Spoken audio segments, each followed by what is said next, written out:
Une seule année, 5 gouvernements, des impôts qui explosent, des agriculteurs sacrifiés et une démocratie sous tension.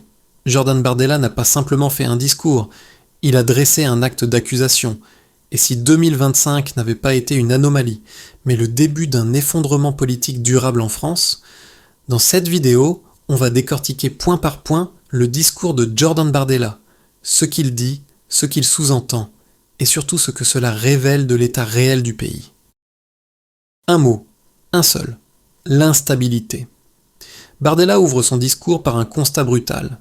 2025 aura été l'année de la valse des gouvernements, de l'improvisation permanente et de l'absence de cap politique clair. Pour lui, ce chaos n'est pas accidentel. Il est le symptôme d'un système à bout de souffle, incapable de produire de la stabilité. Un mot, un seul mot permet de caractériser l'année 2025, l'instabilité. Privés d'une majorité claire et stable, les Français ont assisté parfois avec lassitude, souvent avec inquiétude, à la valse de gouvernements sans légitimité populaire, ne tenant que par des manœuvres d'appareil et des équilibres artificiels sans vision claire ni mandat véritable. La France traverse bien plus qu'une crise politique. La France vit une crise de direction et de clarté démocratique. En d'autres termes, la France n'est plus tenue. À l'Assemblée nationale, une coalition de survie s'est formée contre la volonté du peuple. Maintenant, à bout de bras, une politique que la nation a pourtant désavouée à l'été 2024. Ce sont nos compatriotes dans leur vie quotidienne qui supportent le poids de ces compromis obscurs, sous la forme d'impôts et de taxes toujours plus lourds. Les récents débats budgétaires l'ont montré, par idéologie, par renoncement ou par manque de courage, nos gouvernants refusent de s'attaquer au tabou de la dépense publique qui hypothèque l'avenir de la nation. Je pense au coût de l'immigration de masse, à la bureaucratie d'État, aux fraudes ou encore au poids croissant de la contribution de la France au budget de l'Union européenne. Puis, Bardella enchaîne sur ce qui touche directement les Français. Le prix du carburant toujours plus élevé, l'empilement de taxes et surtaxes, la pression fiscale devenue, selon lui, insoutenable. Pour lui, l'État se finance sur le dos des classes moyennes et populaires jusqu'à l'asphyxie. Comme ses prédécesseurs, le gouvernement Lecornu aura persisté dans une continuité désastreuse. Frapper la France qui travaille, celle qui tient le pays debout et qui porte sur ses épaules les efforts de tous.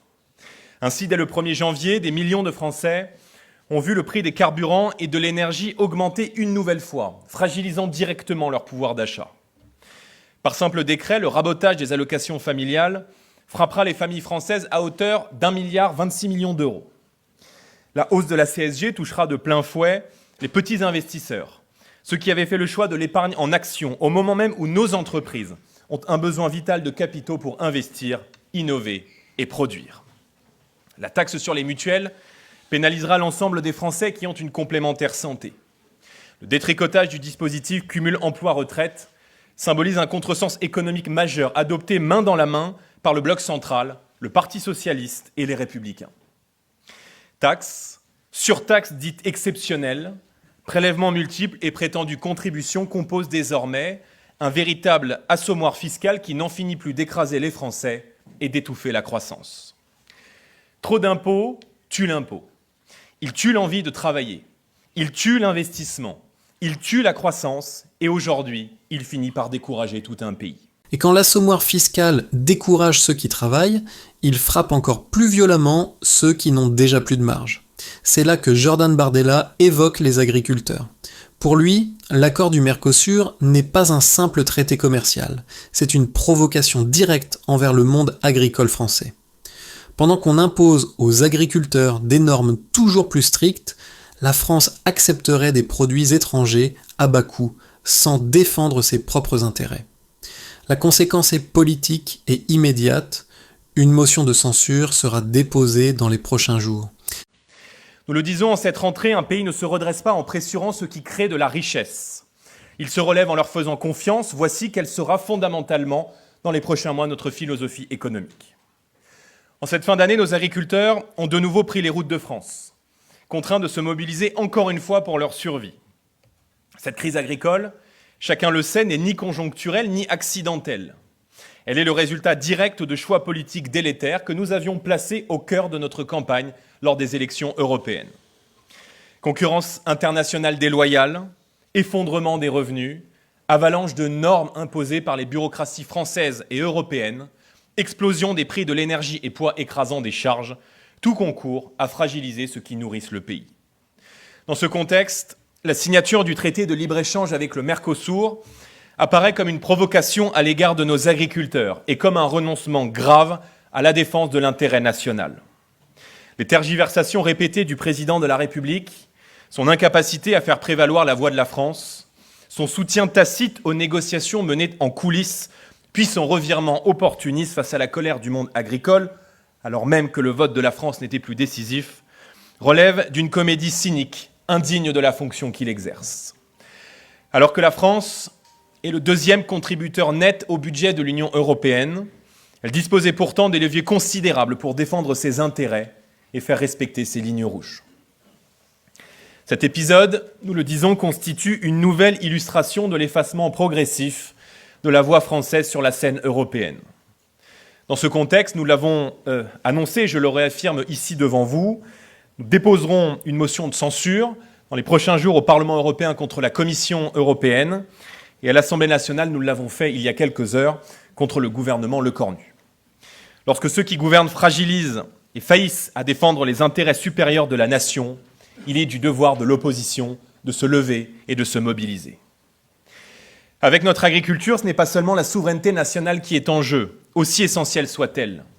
Ce sont des emplois et des terroirs, des villages et des paysages, des modes de vie, des traditions séculaires, en somme, tout ce qui fonde l'âme et la continuité de la France. Je veux redire devant vous mon soutien au monde rural, mon soutien au monde agricole, à cette France des champs trop souvent oubliée par les décideurs politiques. Et je fais aussi confiance à la mémoire de nos paysans. Elle saura reconnaître ceux qui ont tenu bon et ceux qui ont trahi. À travers ce discours, Jordan Bardella dresse le portrait d'une France sous tension. Il décrit une année 2025 marquée par l'instabilité politique où la succession de gouvernements révèle un pouvoir sans cap clair. Il dénonce ensuite un assommoir fiscal où trop d'impôts finit par tuer l'impôt en décourageant ceux qui travaillent, entreprennent et produisent. Enfin, avec le dossier du Mercosur, il accuse l'État de ne plus défendre ses intérêts stratégiques, en particulier ceux des agriculteurs, devenus selon lui les victimes d'une mondialisation mal négociée. Ce discours n'est pas un simple constat, c'est une alerte politique. Reste à savoir si les Français y verront une analyse lucide de la situation ou une stratégie pour préparer les prochaines échéances. Si vous voulez une deuxième partie sur les autres thèmes abordés par Jordan Bardella, dites-le en commentaire. Likez la vidéo, abonnez-vous à la chaîne Axel Vox et rejoignez-nous pour des analyses claires, sans filtre et sans caricature.